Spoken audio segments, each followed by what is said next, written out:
Bonjour à tous, bienvenue dans Smart Tech. Alors aujourd'hui, on va ouvrir cette émission avec une question qui pourrait être un sujet de philo au bac. Le numérique est-il un gage de liberté?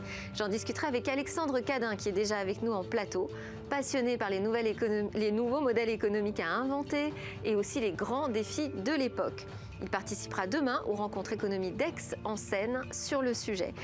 Ensuite, je vous rassure, on va reposer les pieds sur terre avec notre débat sur les objets connectés et la santé. Ce sera avec nos invités qui sont également présents en plateau. Je vous les présente très rapidement. Audrey Rampazzo de Withings, Nicolas Chiquet de Live Plus et Maxime Habert de Bitdefender.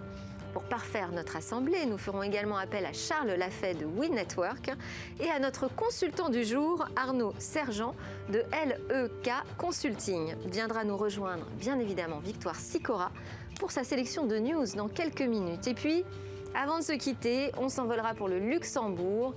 Parce que tant qu'on peut voyager facilement, il faut en profiter, car demain, peut-être, serions-nous obligés de posséder un passeport immunitaire. Mais avant d'y venir, je vous propose donc d'ouvrir la réflexion sur le numérique et nos libertés. L'occasion nous en est donnée par les rencontres d'Aix en Seine qui ont mis le numérique à l'honneur cette année.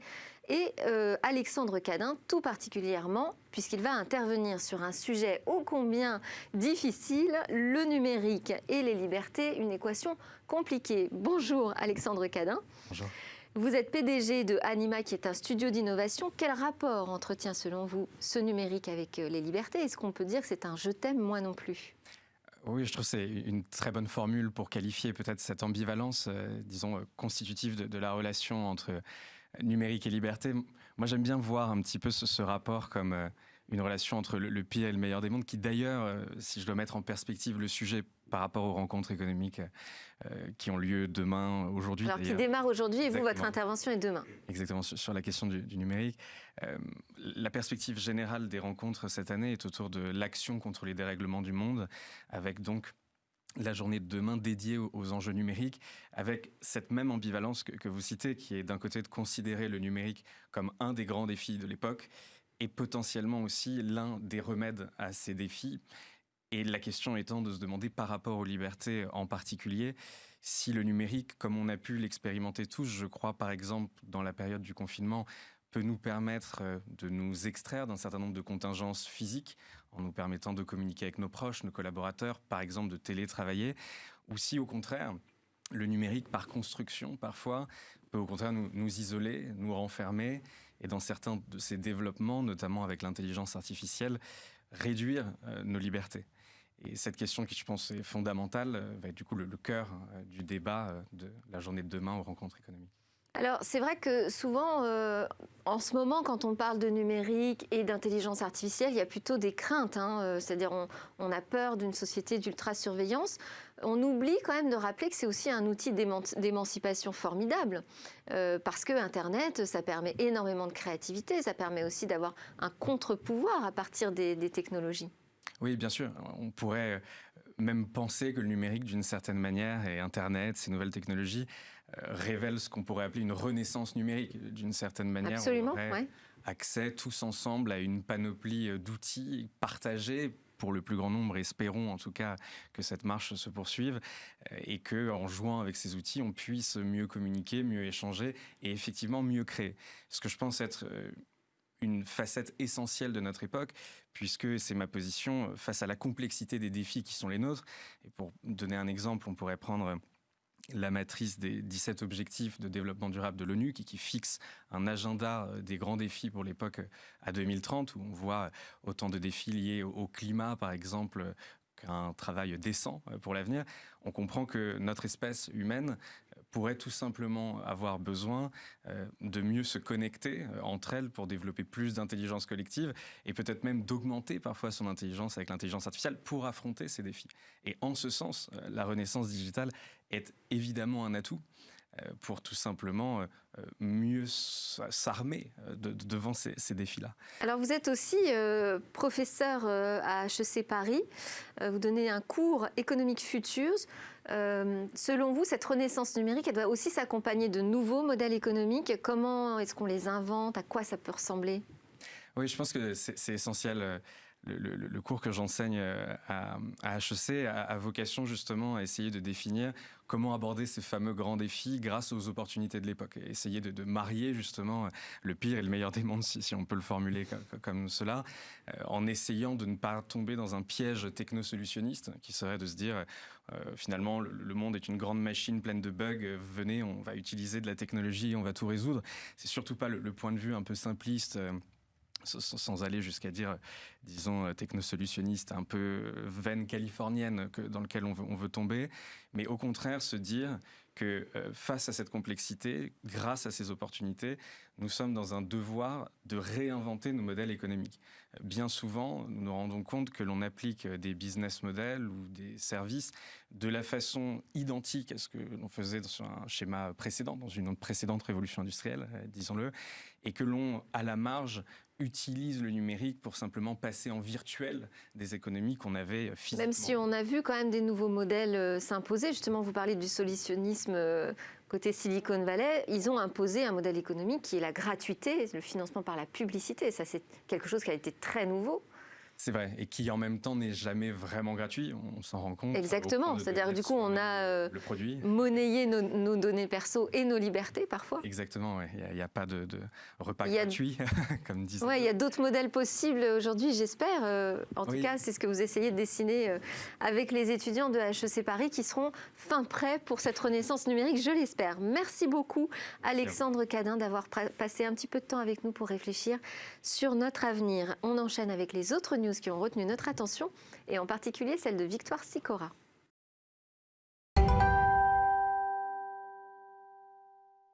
Bonjour Victoire Sicora, merci de nous avoir rejoints pour les news. On va démarrer avec Doctissimo sous le coup d'une enquête pour non-respect du règlement européen sur la protection des données. Et oui, la CNIL vient d'être saisie contre Doctissimo. Le site médical est accusé de vendre illégalement les données personnelles de ses utilisateurs. C'est Privacy International qui a déposé une plainte auprès de la CNIL. En effet, dès septembre, l'ONG avait déjà publié un rapport faisant état de la gestion frauduleuse des données personnelles des utilisateurs de Doctissimo. Et quelle est la suite ? La saisine de la CNIL entraîne automatiquement une enquête approfondie. Si les chefs d'accusation se vérifient, alors Doctissimo risque une très lourde amende. Pour vous donner un exemple, en janvier, Google avait été sanctionné à hauteur de 50 millions d'euros. Alors ça dépendra du chiffre d'affaires, j'imagine. News Société encore, le rachat par Google de Fitbit qui inquiète les ONG. Alors Fitbit, c'est l'un des leaders mondiaux des objets connectés spécialisés dans les activités sportives. C'est une solution qui utilise pour fonctionner les données personnelles de ses utilisateurs. Pour une vingtaine d'ONG, le rachat de Fitbit par Google pour 2,1 milliards de dollars en novembre dernier représente une importante menace pour les données personnelles. Et à quelles données concrètement Google pourrait avoir accès ? Alors notre poids, notre taille, nos habitudes sportives, notre alimentation, nos données de déplacement. Les inquiétudes sont légitimes et Google a d'ores et déjà annoncé ne pas utiliser les données Fitbit relatives à la santé et au bien-être dans le cadre de ses publicités. Alors il y a une annonce qu'on va évidemment couvrir dans Smart Tech, c'est Free qui va présenter sa nouvelle box mardi. Et le teasing fonctionne à merveille. Les réseaux sociaux et les sites spécialisés croulent sous les rumeurs. La nouvelle Free sera donc dévoilée le 11 juillet prochain lors de la keynote. Freebox. La nouvelle Freebox, pardon, le 11 juillet prochain lors de la keynote V8. Delphine, on rappelle que c'est vous qui aviez annoncé la première box au monde en 2002. Exact, merci. Alors, on a déjà des infos sur la box. Alors, on sait déjà qu'elle aura un positionnement moyenne gamme, un débit max de 2,5 gigabits. Un player tournant sous Android TV devrait également faire partie des annonces. Xavier Niel a promis au final une box accessible, transparente, qui fasse rêver.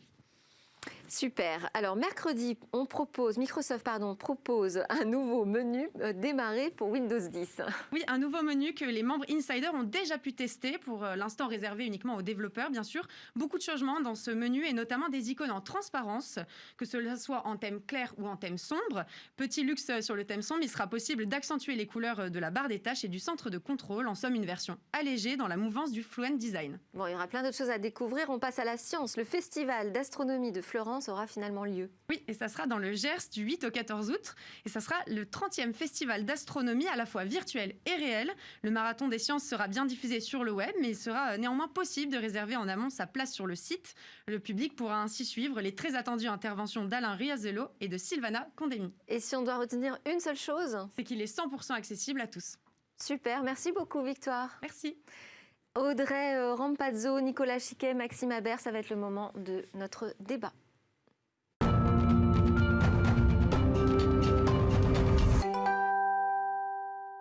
Et pour ce débat, Arnaud Sergent de LEK Consulting nous a rejoint. Bonjour. Alors, les objets connectés sont-ils bons pour la santé? On va démarrer avec cette histoire. En avril dernier, la revue European Heart Journal a raconté comment une Apple Watch avait permis de déceler une maladie cardiaque chez une femme de 80 ans alors que son électrocardiogramme réalisé à l'hôpital n'avait rien trouvé. Nicolas Chiquet, vous êtes PDG de Life Plus, qui est spécialisé dans les solutions de suivi des seniors, des maladies chroniques, notamment à l'aide de montres connectées, de capteurs. Vous allez nous expliquer tout ça. Est-ce que d'abord cette histoire, elle vous étonne? Je précise que c'est la patiente qui se sentait vraiment pas bien et qui est arrivée avec son fichier PDF et qui a montré au médecin le résultat de ce qu'elle avait sur son Apple Watch. Bonjour, merci de m'avoir invité.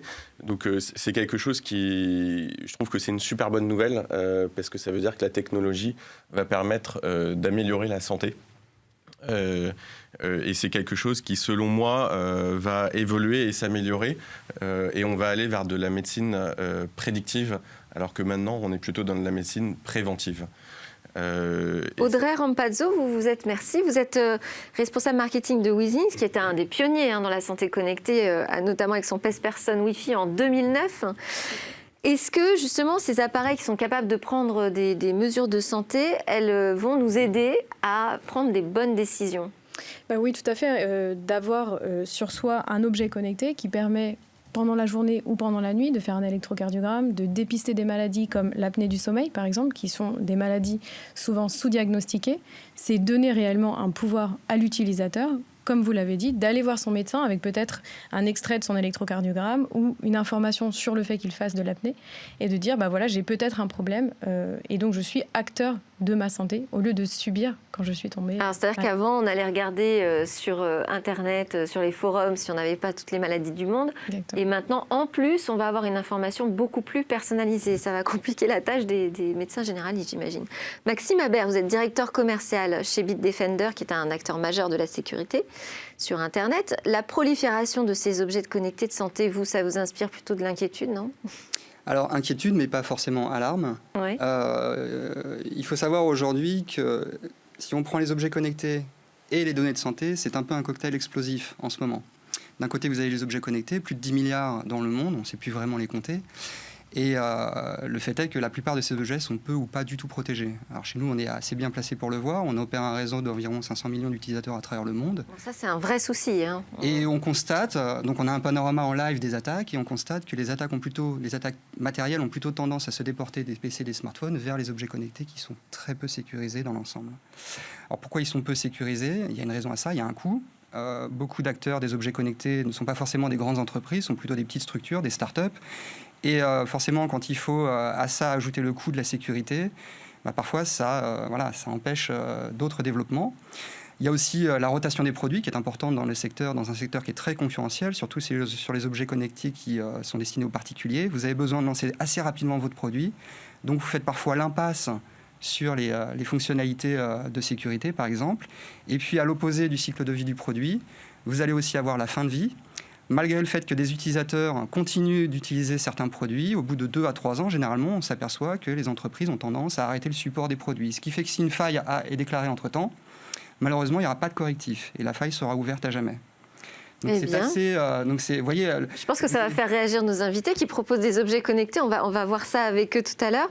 Je voulais donner la parole également à Charles Lafay, qui est directeur général adjoint chez WeNetwork et qui est en ligne avec nous. Bonjour. Bonjour. Alors vous accompagnez les entreprises dans leurs projets IoT. Justement, est-ce que la sécurité, ça y est, ça fait partie des sujets au cœur de la conception des objets connectés? Ça a toujours fait partie des sujets parce qu'effectivement, de fait, quand on parle de santé, de données médicales et autres données sensibles, on n'a pas envie que ça s'étale un peu dans la presse n'importe où, de manière générale. Moi, ce que je crois surtout, c'est que depuis tout à l'heure, on parle des objets qui sont sympas, qu'on a à notre poignet et qui nous remontent un peu d'informations. Je crois qu'il y a une autre aussi énergie dans les objets connectés qui sont ceux du vrai marché de la santé. Je prends par exemple quelqu'un qu'on a accompagné qui fait un appareil qui vous permet de déplacer les soins que vous faisiez à l'hôpital chez vous. C'est de l'hémodialyse quotidienne, c'est quelque chose de très lourd et de très fort. Je crois qu'un des enjeux des objets connectés de demain, notamment dans le domaine de la santé, c'est de faire autre chose que de la santé de confort, c'est vraiment faire de la santé chez soi, à distance, avec des patients qui sont pris en charge de manière plus facile et plus aisée et qui vont retrouver une liberté d'action qu'ils n'avaient pas jusqu'à présent. Et alors, est-ce que selon vous, aujourd'hui, les fabricants, ceux qui font appel à vous pour se lancer sur ce marché des objets connectés, ils prennent vraiment en compte les besoins des patients, des utilisateurs? Est-ce qu'on est sorti de la phase pure gadget? Alors, je crois que vous posez une très bonne question. Aujourd'hui, ces gens-là, ils savent que pour aller sur un marché, il faut absolument qu'ils aient pris en considération la question de l'usage. Parce qu'aujourd'hui, c'est incontournable de monter un projet innovant sans avoir la conscience de ce qui va se passer en termes d'utilisation. Et c'est parce que justement, ils n'ont pas les compétences du UX, par exemple, chez eux, qui viennent faire appel à des sociétés tiers comme les nôtres pour les accompagner sur la bonne gestion de la prise en compte des différents facteurs de réussite de leur projet. Alors ça peut être l'UX, ça peut être aussi la partie économique, mais c'est aussi souvent la partie technologique. Parce que souvent, c'est expérience utilisateur, hein, je traduis. Oui, expérience utilisateur, pardon. Ces gens qui viennent vers nous en disant « je veux créer un objet connecté de santé parce que je vois bien que demain ça va m'ouvrir des marchés », le problème c'est que je n'ai pas les compétences en interne. Donc je suis un peu démuni face à toutes les offres de services qui sont autour de moi. J'ai besoin de sécuriser mon accompagnement et c'est un peu le rôle de notre activité aujourd'hui. Alors nous allons donner la parole à notre consultant du jour, Arnaud Sergent. Vous êtes directeur général de LEK Consulting, associé senior en charge du secteur santé. Quelle est votre analyse du marché de l'e-santé en France ? Je pense que vous connaissez bien. Alors le premier point, c'est évidemment, je reviens sur la diversité en fait des objets dont on parle en fait. Il y a vraiment une gradation très importante entre l'appareil d'hémodialyse à domicile dont on parlait à l'instant, et puis aussi juste le petit beeper que la personne âgée va porter chez elle, et lorsqu'elle va tomber, va pouvoir appuyer et donc du coup faire venir le secours. Enfin, encore une fois, tout ça, ça participe en fait des objets connectés, donc il y a quand même une grande variabilité. Ce qu'on voit clairement du point de vue de nos clients, c'est vrai qu'il y a un grand intérêt pour ces objets, parce que on en parlait aussi, ça accompagne un mouvement important qu'on voit à l'heure actuelle, c'est de sortir les personnes le plus possible de tout ce qui est les hôpitaux, où on délivre en fait des soins intensifs qui coûtent très cher, pour essayer en fait de les ramener dans les lieux en fait où ils coûtent moins cher, soit en soins de suite, mais aussi à domicile, et de plus en plus à domicile. Or, ces objets connectés permettent justement d'accompagner en fait ce mouvement qui est un mouvement important. Un autre mouvement important en fait qu'on voit dans la santé, c'est le vieillissement de la population, qui est un fait, qui est une réalité, avec les coûts induits pour le système de santé au global, parce que les personnes âgées consomment beaucoup plus de soins de santé, et également le problème des affections de longue durée, des maladies chroniques. On parle en particulier du diabète, des maladies cardiovasculaires, qui sont vraiment des fléaux, en tout cas qui coûtent énormément, et les objets connectés permettent d'éviter en fait d'intervenir au dernier moment, c'est-à-dire dans des situations un peu d'urgence où forcément il y a un coût très important, et d'être à la fois dans le préventif, mais aussi beaucoup dans le suivi ensuite des patients, pour rentrer plus dans le prédictif aussi, pour anticiper une personne effectivement qui va avoir des problèmes cardiaques. On va anticiper qu'elle peut avoir un malaise cardiaque, une crise cardiaque, et on va faire une intervention. Ce que vous dites, c'est qu'on est vraiment sur un marché de fond émergent qui accompagne une politique globale de santé. On n'est pas juste en train de parler d'une montre qui permet de voir si on a couru suffisamment aujourd'hui. Il y a vraiment un mouvement de fond là qui est lancé. Il y a beaucoup d'intérêt de tous les acteurs en fait de ce secteur, que ce soit les boîtes pharma, les grosses boîtes de medtech, de dispositifs médicaux, mais aussi en fait les systèmes de santé, les chaînes de cliniques, etc. En fait, qui vont essayer de prendre ça. Et le payeur est intéressé aussi. On voit effectivement en France, c'est assez intéressant, mais c'est déjà le cas beaucoup aux États-Unis, en fait, de relier en fait le remboursement à l'utilisation en fait qu'on peut faire d'un device. Et donc notamment, on parlait de l'apnée du sommeil tout à l'heure, en fait, le régulateur a mis en place en fait le contrôle à distance en fait des connexions sur l'appareil d'apnée du sommeil et va relier le niveau de remboursement à l'utilisation qui va être faite de cet appareil. Alors il y a une idée de contrôle, mais il y a aussi une idée qui est importante, c'est d'amélioration des soins, de suivi du patient pour le bien-être du patient, et de pouvoir contrôler et de pouvoir orienter en fait la thérapie. Donc là, on est vraiment sur des données de santé très sensibles. On a entendu les doutes sur la sécurité des objets connectés. Audrey Rampazzo, est-ce que cette culture de la sécurité, elle commence à être intégrée? Je repose la question, parce quand on pose la question à des gens qui fabriquent des objets, je dis non, si, on sécurise tout. Et puis quand on va voir les spécialistes de la cybersécurité, ils nous disent ah non, c'est une catastrophe. Et c'est vrai que quand même, dans les sessions de hacking, les objets connectés sont à chaque fois montrés comme des vrais passoires, quoi. Alors, je suis complètement d'accord avec le constat qui a été fait. Et en effet, je pense qu'il faut vraiment informer les gens sur les objets connectés sont une opportunité incroyable. On en parle, et je pense qu'il y a beaucoup de choses à dire à ce niveau-là. Il ne faut pas se priver de cette opportunité-là non plus. Mais il faut vraiment que le grand public sache vers quels objets se tourner. On voit que c'est un marché qui est en pleine croissance. Énormément de marques se lancent sur ce marché. Il y a pléthore d'offres sur Amazon. Donc, ce qui est compliqué, c'est plutôt pour le consommateur final, finalement, d'aller chercher les bonnes marques qui vont sécuriser leurs produits, mais qui vont aussi les accompagner face, par exemple, au diagnostic que les produits vont faire.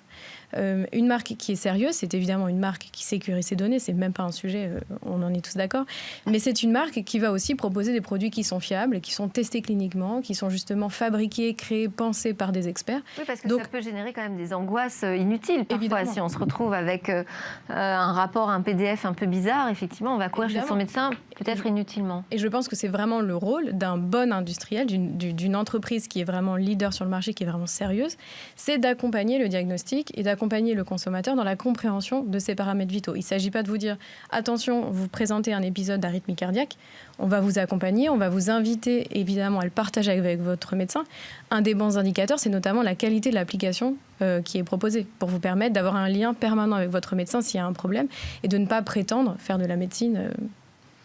Alors Nicolas Chiquet, vous posez des capteurs intelligents dans les espaces de vie des seniors, en tout cas c'est votre objectif, pour pouvoir analyser leur environnement, savoir quand est-ce qu'ils ont ouvert un réfrigérateur, est-ce qu'ils se sont bien réveillés le matin, enfin ce genre de choses. Comment vous appréhendez les problématiques d'éthique, je sors du sujet de la sécurité pour parler de l'éthique, qui se pose forcément parce qu'à partir d'un certain âge, ça veut dire qu'on a le droit d'être sous surveillance en permanence. Alors, je précise, on ne surveille pas l'ouverture du réfrigérateur. Pardon, excusez-moi. Je précise, on ne surveille pas les seniors, l'ouverture du réfrigérateur quand est-ce qu'ils se lèvent ou autre chose. On a juste des petites balises qui nous permettent de savoir où sont les seniors pour que quand il y a une alerte et détecter une chute par exemple ou un SOS quand ils vont presser sur le bouton de la montre pour qu'on soit capable de les localiser. Et c'est aussi une manière de voir quand il y a des glissements dans les habitudes ou des événements anormaux. Vous prenez une personne qui se retrouverait dans sa salle de bain à 4 heures du matin pendant 2 heures toute seule, ça peut être intéressant d'être capable de le détecter. Je précise, ces données sont totalement anonymisées, elles ne sont pas visibles et les localisations de nos utilisateurs ne sont utilisées qu'en cas d'alarme et lorsqu'une alarme est clôturée, la localisation n'est plus accessible. Est-ce qu'il y a des réticences des personnes qui refusent d'utiliser ces dispositifs ? Alors, je rebondis sur ce qu'a dit le monsieur de We Network tout à l'heure. Je pense que l'usage est quelque chose qui doit être au centre de la conception des objets connectés. Quand on a créé la société Life Plus, on a fait le constat que les solutions du marché des seniors n'étaient pas utilisées. Les taux d'usage sont très très mauvais et donc on a travaillé là-dessus. Donc on a créé un panel de 30 seniors utilisateurs qui nous ont accompagnés dans la création des différentes solutions de la société. Qu'est-ce qui ne leur plaisait pas dans ces objets jusqu'ici ? On leur a demandé d'être totalement transparents avec nous. Ils venaient tous les 2 mois dans nos locaux challenger l'équipe au complet, que ce soit l'équipe technique, le marketing, le commerce. Et donc, on leur a demandé de nous dire qu'est-ce qui vous plaît pas, qu'est-ce qui vous plaît et qu'est-ce que vous aimeriez avoir plus tard sur la solution. Rapidement, alors, les 3 points noirs jusqu'ici des objets santé. La grosse crainte, c'est évidemment l'utilisation des données. Et la question a été, est-ce qu'on revend les données aux assureurs ? La réponse est bien évidemment non. Et je pense qu'il est dans notre devoir de former les utilisateurs à qu'est-ce qui se passe quand les données sont collectées, comment elles sont transmises. En tout cas. Exactement. Et ça, c'est un peu le rôle qu'a amené le RGPD, qui est une très bonne nouvelle au final, puisque ça vient garantir qu'on utilise les données correctement. Plus anecdotique, moi je trouve que les objets connectés pour les personnes âgées sont très masculins et pas vraiment adaptés aux femmes, assez laids. Et donc ça, j'espère que vous ferez un effort là-dessus, féminiser un peu. C'est pas parce qu'on dépasse 65 ans qu'on n'a pas le droit d'essayer d'être coquet. Je rebondis là-dessus, puisque je ne suis pas du tout d'accord. Ce qui existe aujourd'hui, c'est quand même pas terrible. On a une solution, on a 2 montres aujourd'hui. Alors moi, je porte la montre plutôt garçon, une montre noire. Ouais. On a fait une attention particulière au design, mais on en a aussi une blanche avec des cercles dorés, un bracelet rose très très joli. Et nos utilisatrices aiment beaucoup nos montres. Bon, très bien, et c'est super. C'est très important pour nous. Charles Lafay, je voulais vous redonner la parole de WeNetwork. Est-ce que selon vous, on peut dire que business et éthique, c'est compatible ? Alors, vaste question qui dépasse les objets connectés, bien sûr. Moi, je crois que business et éthique sont compatibles. J'ai vraiment cette conviction, mais ça appartient finalement à chacun des constructeurs de ces différents business, de le mettre au cœur de son attention. Moi, je pense que des marques, justement, qui veulent aujourd'hui émerger sur nos marchés, ont pleinement le devoir de faire attention à ça. Alors, regardez les engouements aujourd'hui de cette nouvelle génération, que je ne représente pas puisque je suis un peu plus vieux, vers des marques qui prônent des valeurs particulières. Je pense qu'il y a un vrai besoin aujourd'hui de tous ces plus jeunes de recentrer le débat en se disant on ne fait pas du business n'importe comment et en tout cas surtout pas dans la santé. Maxime Habert, est-ce qu'on sécurise aussi les données de santé comme n'importe quelle autre donnée ? Alors, on est censé les sécuriser, oui. Mais est-ce que c'est le même process que pour, je sais pas, une donnée beaucoup plus légère Alors, sur la qualité du sommeil, c'est pas la même chose que le taux de diabète, par exemple. Il y a différentes spécificités par rapport aux données de santé et la façon de les héberger. Le souci, c'est qu'aujourd'hui, on a produit une étude récemment qui montre qu'en Q1 2020, l'ensemble des attaques dans le monde qui targetaient des entreprises ou des institutions se sont portées sur des institutions de santé, à savoir des hôpitaux. 51% de toutes les attaques dans le monde. Deuxième segment, la banque assurance à hauteur de 12%. Donc il y a quand même un monde un très gros écart. Pourquoi les institutions de santé ? Bon, la période de Covid est une justification pour ça aussi. Les secteurs santé sont mis à mal. Les pirates jouent sur un peu le baisse de vigilance. Ouais. Et puis, dans un hôpital, vous balancez un ransomware, vous bloquez toute l'infrastructure de l'hôpital. Forcément, il y a de fortes chances que l'hôpital se voit obligé de payer plutôt que de respecter les consignes que les gouvernements font, de généralement ne pas payer les ransomware. Sauf que fait majeur qui est arrivé très récemment... Je ne sais pas si les hôpitaux ont les moyens de payer. Alors il y a aussi la question des demandes de rançon. Malheureusement, aujourd'hui, quand vous ne pouvez pas récupérer le contrôle de votre hôpital, vous pouvez assurer quasiment aucune santé, ou alors revenir à d'anciens mécanismes. Mais quand votre hôpital est déjà surchargé, parfois vous n'avez pas le choix. Et puis aux États-Unis, qui sont quand même le marché le plus ciblé, parfois, les hôpitaux peuvent aussi régler la facture. Pas seulement les hôpitaux, mais aussi des laboratoires d'analyse, voilà, toutes les personnes qui hébergent les données de santé. À tel point qu'aux États-Unis, il y a même une liste officielle tenue par le département de la santé. Je l'ai consulté hier, depuis le début de l'année, 564 attaques qui ont concerné 33 millions de fuites de données. Qui dit fuite de données, ça ne veut pas forcément dire juste un petit donné, ça peut être aussi un donné médical. Et comme je vous disais, fait majeur qui est arrivé dernièrement, pour la première fois sur le dark web, des dossiers médicaux, donc j'imagine très bien fournis, ont été revendus à plus de $1 000. Je ne sais pas si vous vous rendez compte, $1 000, ça veut dire qu'aujourd'hui, Il y a des groupes spécialisés dans l'extorsion qui sont capables d'investir 1 000 $, dans un dossier médical, et forcément, c'est pour en retirer plus. En 2019, on avait des pics à 200 $, c'était déjà très élevé pour la santé. Quand on dépasse les 1 000 $, il y a forte chance que, il y a fort à parier que ces données de santé vont être utilisées. Et en plus, les systèmes de santé, les hôpitaux ne sont pas forcément les mieux armés aujourd'hui en matière de technologie. En plus, j'ai entendu dire que même certains fabricants refusaient qu'on modifie les mots de passe. Quand on a eu un débat ici sur Smartech sur les mots de passe, certains fabricants refusaient qu'on modifie les mots de passe sous prétexte que ça changeait la garantie du produit, par exemple la machine IRM ou des choses comme ça. Donc il y a vraiment tout un travail là, à opérer sur... Il y a un travail de fond, mais dans l'ensemble, il y a quand même beaucoup de services qui existent pour sécuriser, en particulier, le secteur de la santé. Ce qui n'est pas le cas forcément sur les objets connectés, qui eux aussi portent des données de santé. Donc forcément, quand vous prenez les deux éléments, à savoir la valeur d'une donnée de santé et la vulnérabilité d'objets connectés, et je voudrais rajouter un troisième élément, puisqu'on en a parlé, c'est la pertinence des objets connectés dans la santé. Ce ne sont plus des gadgets, pour le coup, il y a vraiment une utilité.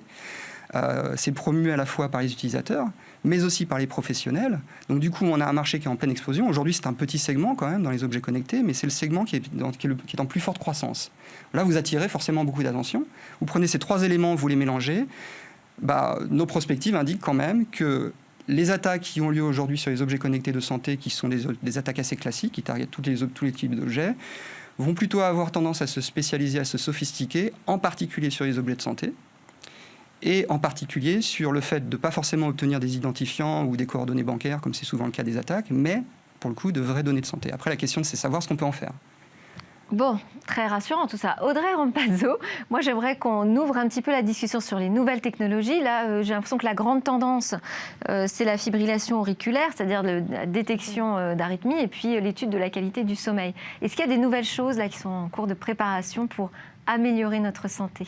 Alors oui, évidemment, et notamment chez Weezings, on essaie justement d'être au cœur de l'innovation pour essayer d'apporter vraiment dans des objets du quotidien. On parlait de l'usage tout à l'heure et je suis d'accord, pour une adoption sur le long terme, c'est fondamental d'avoir vraiment des objets qui sont jolis, qui ont une très bonne batterie, mais dans lequel on va venir truffer un maximum de technologies tout en ne complexifiant pas l'usage. Par exemple, c'est vraiment très important. Qu'est-ce qu'on ne sait pas faire aujourd'hui et qu'on pourra faire rapidement demain? Je ne saurais pas vous dire, il faudrait demander à nos ingénieurs. Mais je pense que, en fait, par exemple, tout ce qui est la nuit, on sait qu'on passe entre 7 et 8 heures de sommeil par jour. C'est un formidable laboratoire d'information. Donc on est capable d'avoir sur ce laps de temps tout un tas de données, de paramètres vitaux qui remontent et qui peuvent notamment nourrir le diagnostic d'un médecin, aider les gens à anticiper des problèmes de santé bien plus tôt et bien avant que de tomber malade et de se retrouver notamment... Moi, je vais donner une piste à vos ingénieurs, c'est dormir avec une montre. Non. C'est pas terrible. Voilà, donc il faut trouver une autre solution. C'est pour ça que nous, justement, on a fait un capteur qui se place sous le matelas, que vous ne sentez pas. La non-intrusivité des objets connectés, c'est très important. On n'a pas envie de proposer aux gens des choses qui soient trop intrusives, qui aient trop de technologie, qui soient stressantes. C'est absolument pas le but. Encore une fois, il faut que le produit soit non-intrusif. Et le meilleur produit qu'on ait fait sur le dépistage de l'apnée du sommeil se met sous votre matelas. Vous le branchez une fois, vous n'y touchez plus. Et derrière, vous avez la même qualité de diagnostic que l'examen de référence en hôpital, qui est notamment la polysomnographie. Donc, si on est deux dans le lit, enfin bon, bref, on ne va pas rentrer dans le détail du produit, mais Arnaud Sergent, vous êtes notre consultant du jour. Moi, ça m'intéresse d'avoir votre sentiment là sur tout ce que vous avez entendu en plateau. Comment vous pourriez résumer la conversation? Est-ce que selon vous, les objets connectés sont bons pour la santé? Oui, je pense qu'il y a effectivement... je dirais comme un peu la langue d'Ésope, un peu ça peut être la pire et la meilleure des choses. La meilleure des choses parce que ça va dans le sens, je pense, d'améliorer la santé. Ça va aussi d'ailleurs dans le sens où chacun s'intéresse de plus en plus en fait justement à sa santé. Ça va dans le sens peut-être d'une maîtrise des dépenses de santé qui sont quand même, qui représentent, on dit 11% du PIB en France, 17% en fait du PIB aux États-Unis. Il faut imaginer ce que ça représente en termes de montant. C'est juste énorme.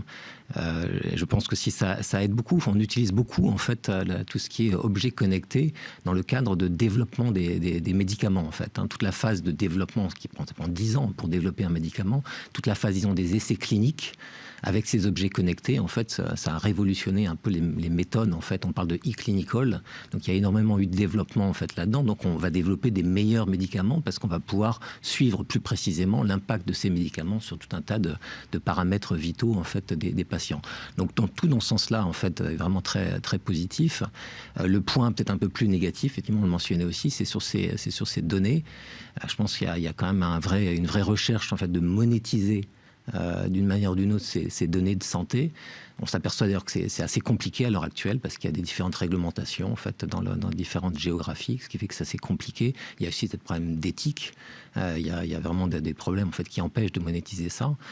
Donc ce problème de protection des données est un downside, quelque chose qu'il faut vraiment prendre vraiment très au sérieux. Et quand je vois que le dark web commence à s'y intéresser, c'est assez inquiétant, oui. Merci beaucoup pour ce résumé. Moi aussi, c'est ce que je retiens. Finalement, les objets connectés, effectivement, ça peut peut-être nous aider à mieux vieillir, ça peut peut-être nous aider à améliorer notre santé, mais il faut y aller prudemment sur ces questions de protection des données et d'éthique. Merci beaucoup, Charles Lafayette de WeNetwork, aussi d'avoir été connecté avec nous.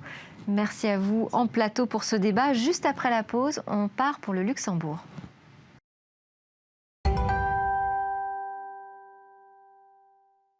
Nous sommes de retour sur le plateau de Smart Tech. Audrey Rampazzo de Weezings, Nicolas Chiquet de Live+, Maxime Habert de Bitdefender et Arnaud Sergent de LEK Consulting sont toujours avec nous. Alors je vous ai promis une visite au Grand-Duché. Et bien voici notre guide. Bonjour Charles-Louis Machuron. Bonjour Delphine Sabatier. Alors vous êtes fondateur de Silicon Luxembourg, qui est une plateforme média B2B dédiée aux startups luxembourgeoises. Dites-nous ce qui a fait la une du Luxembourg cette semaine. Cette semaine, j'ai eu envie de mettre un coup de projecteur sur 10 startups luxembourgeoises qui reconnectent les gens avec les entreprises locales. Et donc, que ce soit de la livraison, en passant par la réservation de restaurants, le commerce électronique ou la gestion de clients, les startups luxembourgeoises ont vraiment décidé d'aider les commerçants locaux et fournisseurs de services locaux à gagner en visibilité pendant cette période de déconfinement. Donc l'objectif, il est clair, c'est supporter le commerce local, soutenir les commerçants et puis faire penser aux gens de consommer près de chez eux et de manière responsable. Et alors, pouvez-nous présenter 3 startups qui ont retenu votre attention ? Bien sûr. Alors, je peux vous parler de SalonKey. SalonKey, c'est une plateforme de prise de rendez-vous chez les coiffeurs, instituts de beauté ou masseurs. Donc vraiment, en quelques clics, vous pouvez obtenir un rendez-vous. Je peux vous parler également de Fuso. Fuso, c'est une plateforme de livraison qui vous permet aussi bien de vous faire livrer un repas d'un restaurant chez vous, mais également de pouvoir vous faire livrer vos courses, en tout cas les produits locaux que vous pouvez avoir commandés chez des partenaires. Et puis enfin, je vous présente aussi une startup qui s'appelle Yabi. Donc c'est encore une startup qui est en phase bêta, qui vous permet d'obtenir la meilleure offre de la part d'un commerçant donc local pour un produit que vous cherchez. Et ensuite, à vous de choisir la meilleure offre que vous recevez sous 24 heures et d'aller chercher votre produit. Et vous avez des premiers retours. J'imagine que les commerçants sont ravis d'avoir des solutions numériques là, qui les aident à redémarrer en sortant du confinement. Bien sûr, oui, les commerçants utilisent vraiment ces plateformes à la fois pour gagner en visibilité, pour attirer des clients de nouveau chez eux. Et puis, oui, les retours sont très bons. Il y a un vrai élan de solidarité au Luxembourg, entre vraiment la population, les commerçants, et puis les entreprises aussi donc technologiques qui ont vraiment fait le pari de cet élan de solidarité. Bon, c'est très sympa et je vois qu'il fait toujours aussi beau au Grand-Duché. Merci beaucoup Charles-Louis Machuron de Silicon Luxembourg. Merci. Maintenant, direction le futur.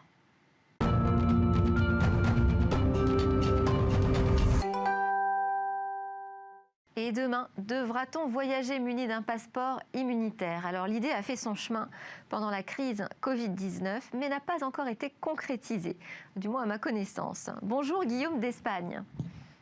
Bonjour. Vous êtes cofondateur d'Ariadnext qui conçoit des produits d'identité numérique, de contrôle, de sécurisation des documents et des identités. Alors à quoi ressemblerait ce passeport immunitaire ?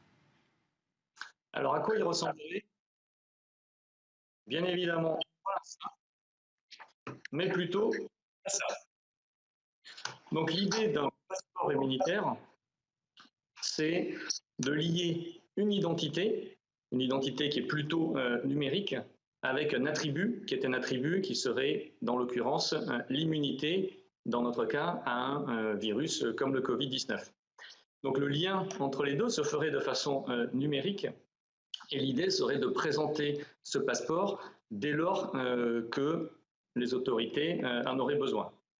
Alors, si on peut rentrer un peu plus dans le détail de qu'est-ce qu'une identité numérique, puisque il y a deux notions vraiment dans la notion de passeport unitaire, la notion de passeport immunitaire, et si vous voulez, on peut détailler la partie passeport numérique. Oui, oui, bien sûr, allez-y. Après, si vous pouvez, dans la foulée, répondre à ma deuxième question, qui était la différence qu'on peut avoir aujourd'hui entre cette appli Stop Covid, qui n'est pas forcément une grande réussite, en tout cas pas très adoptée, et ce qu'on appellerait un passeport immunitaire. Ce serait quoi la différence? Ça nous permettra peut-être de mieux comprendre encore dans le détail. D'accord. Alors, le passeport immunitaire, ça fait appel à une notion, je disais, une notion de passeport, donc une notion de passeport numérique. Passeport numérique, aujourd'hui, fait référence au règlement eIDAS, à la notion d'identité numérique. Et l'identité numérique, c'est quoi? C'est des choses que nous, chez INX, nous pratiquons déjà, notamment sur le portail France Connect, au travers de notre application Mobile Connect et moi. L'idée, c'est, je prends mon passeport, je vais le scanner avec mon smartphone, je vais extraire toutes ces données, et je vais pratiquer une reconnaissance faciale pour être bien sûr que je suis le bon passeport, le bon porteur de ce passeport, et je vais aller sceller tout ça dans mon smartphone. Ça, c'est l'aspect identité numérique. Cette identité numérique, on en parle beaucoup, ça fait l'objet de beaucoup de discussions, et nous, on suit ce sujet depuis une dizaine d'années. Cette identité numérique peut être utilisée dans plein d'applications. Typiquement, la première application avant l'aspect passeport immunitaire, c'est pour m'enregistrer sur des sites, pour acheter des services financiers, du jeu en ligne. Mais demain, si je lis à cette notion d'identité, qui est une notion d'identité sécurisée sur mon smartphone, une notion immunitaire, j'ai le fameux passeport immunitaire. Donc on voit que le passeport immunitaire repose sur une action de l'individu. C'est l'individu qui va se créer son passeport à partir de son passeport original émis par les services de l'État et une attestation d'immunité qu'il va lier sur son smartphone à ce passeport, et c'est lui qui le montrera dès lors qu'il aura besoin de l'utiliser, tout comme je montre mon passeport quand je veux passer les frontières aux polices de l'air, les frontières. Donc ça, c'est pour l'aspect passeport immunitaire. On voit qu'on est sur une donnée centrée sur l'individu, et c'est l'individu qui est acteur. Dans le cas de Stop Covid, en tout cas de ce que j'en ai compris, c'est une base de données centrale, dont nous ne disposons pas dans la partie identité numérique.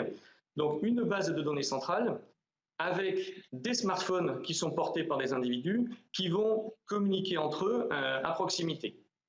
Donc c'est une approche qui est totalement différente, puisque dans un cas, l'individu est acteur et propriétaire de ces données, reste propriétaire de ces données. Dans l'autre cas, l'individu a laissé accès à ces données et a permis que l'on lui envoie des notifications. Donc ce n'est pas tout à fait la même approche. Est-ce qu'il y a des pays qui ont avancé sur ce sujet de passeport immunitaire? Alors des pays qui ont avancé, il y en a certainement qui y ont pensé, notamment l'Allemagne. Ouais. Et l'Angleterre, mais qui l'ont mis en place effectivement, à ma connaissance, non.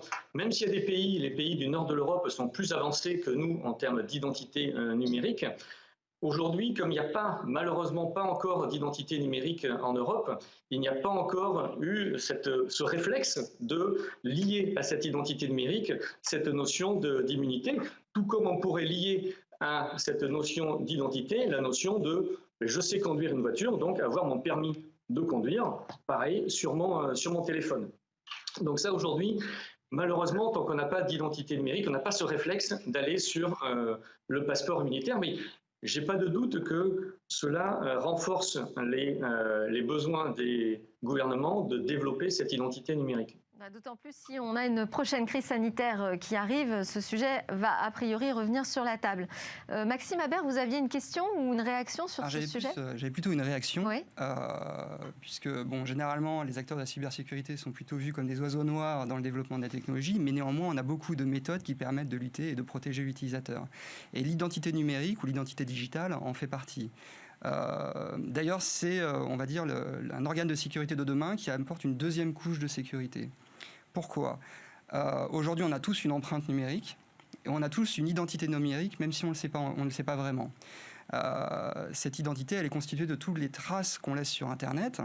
Et comment relier ces traces à un utilisateur grâce à des clés. Les clés, généralement, c'est le nom de l'utilisateur, c'est son email, son numéro de téléphone, un numéro de sécurité sociale, et des coordonnées bancaires, bref, tout ce qui permet de relier l'utilisateur à ces données. Si jamais on brouille les pistes, les données qui peuvent avoir fuité sont inefficaces. Donc, vous voyez, en tant qu'acteur de la cybersécurité, aujourd'hui, on propose ce type de service qui permettent évidemment de vous affranchir, alors pas forcément de vous affranchir de la protection sur les objets connectés ou sur vos PC ou smartphones ou des données que vous consentez à partager, mais néanmoins qui vous donne une cartographie de là où vous apparaissez sur Internet, tout ce qui apparaît, et qui vous propose d'agir sur cette cartographie, notamment dans ce qui est l'enjeu de l'identité numérique, c'est-à-dire le vol d'identité numérique, et qui vous permet par exemple de vous avertir si quelqu'un crée un profil Facebook à votre nom avec vos photos. On vous alerte, est-ce bien vous ? Et si ce n'est pas vous, on vous propose d'agir, on vous accompagne dans la rémédiation du problème. Guillaume d'Espagne, est-ce que vous voyez, vous, des freins à l'arrivée de ce passeport immunitaire, des freins sur lesquels on devrait trouver des solutions là rapidement ? En fait, le frein aujourd'hui sur l'identité numérique, c'est vraiment la labellisation d'acteurs. Et nous sommes en cours de labellisation avec l'ANSSI, donc l'Agence nationale de sécurité des systèmes d'information. Mais dès lors qu'il y aura un certain nombre d'acteurs qui vont être labellisés et qui pourront offrir aux Français, comme nous le faisons aux Français et aux Européens d'ailleurs, des solutions d'identité numérique, il sera assez facile ensuite de rajouter les attributs dont on parle. Je vais réagir sur ce que disait Maxime, et il a complètement raison. Il existe effectivement non pas une identité, mais des identités. Et des identités qui sont des identités sur Internet, qui sont liées à nos traces que nous laissons. Nous ne sommes pas du tout focalisés là-dessus, nous sommes vraiment focalisés sur l'identité dérivée du passeport, dérivée de ce qui m'a été donné officiellement. Et bien entendu, comme l'a dit Maxime, on fait en sorte que ces données soient sécurisées dans le smartphone de la personne notamment. Très bien, merci beaucoup Guillaume d'Espagne de Ariane Next. Merci à tous, merci chers invités. C'est presque la fin de cette émission. J'espère qu'elle vous aura mis en appétit d'innovation et de réflexion sur l'avenir. On conclut Smartech comme tous les jours avec 4 jeunes pousses innovantes dans notre Lab Startup.